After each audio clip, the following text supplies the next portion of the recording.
બોટાદના હળદળના કડદાકાંડના કેસમાં આમ આદમી પાર્ટીના બે મોટા નેતાઓ રાજુ કરપડા અને પ્રવીણ રામ 4 મહિનાથી જેલમાં હતા.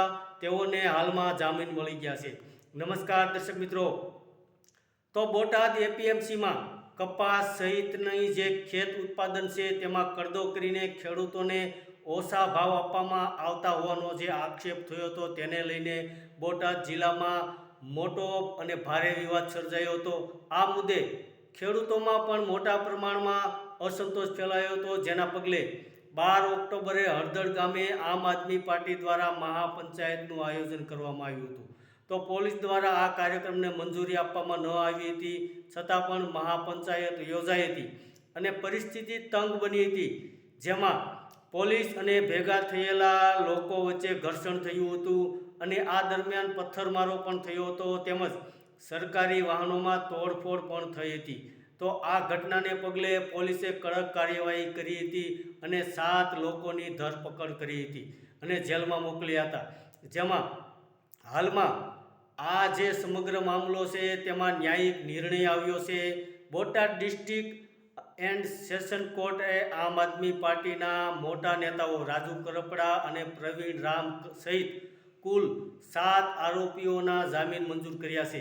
જેમાં આમ આદમી પાર્ટીના કિસાન સેલના પ્રમુખ રાજુ કરપડા, પ્રદેશ પ્રમુખ પ્રવીણ રામ, રમેશ મેર, હંસરાજ ભાલાળા, વિપુલ હરિયાળી, વિપુલ મકવાણા અને જીતેન્દ્ર ગોવિંદિયા, આ જે તમામ 7 આરોપીઓ છે તેઓના છેલ્લા 4 મહિનાથી ન્યાયિક કસ્ટડીમાં હતા. તો આરોપીઓ તરફથી પારસટી બાવળિયા, પંકજભાઈ બાવળિયા, હિતેશભાઈ ચૌહાણ સહિત એડવોકેટની ગ્રુપ ઓફ બોટાદ, આ જે તમામ વકીલો છે તેઓએ અસરકારક દલીલ કરી હતી અને કોર્ટે કેસની પરિસ્થિતિ અને રજૂ થયેલા પુરાવાઓને ધ્યાનમાં રાખીને જામીન મંજૂર કર્યા હતા. તો જામીન મળતા આ જે આમ આદમી પાર્ટીના મોટા નેતાઓ છે રાજુ કરપડા, પ્રવીણ રામ અને 7 બીજા આરોપીઓ છે તેઓને જામીન મળ્યા છે, જેને કારણે આ પરિવારજનોમાં, તેમના પરિવારજનોમાં અને સમર્થકો અને આમ આદમી પાર્ટીના કાર્યકરોમાં પણ ખુશીનો માહોલ જોવા મળ્યો હતો. તો બીજી તરફ કડદાકાંડ કેસમાં પોલીસે તપાસ અને કાયદાકીય પ્રક્રિયા હજુ ચાલુ છે. આવનારા દિવસોમાં આ મામલો રાજકીય અને ખેડૂત આંદોલનના સ્તરે વધારે ચર્ચાનો વિષય બને તેવી પણ શક્યતા છે.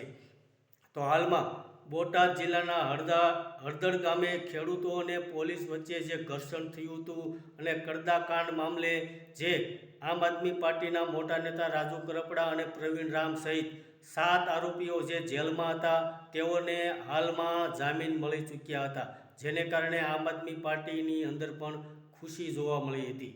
ધન્યવાદ દર્શક મિત્રો.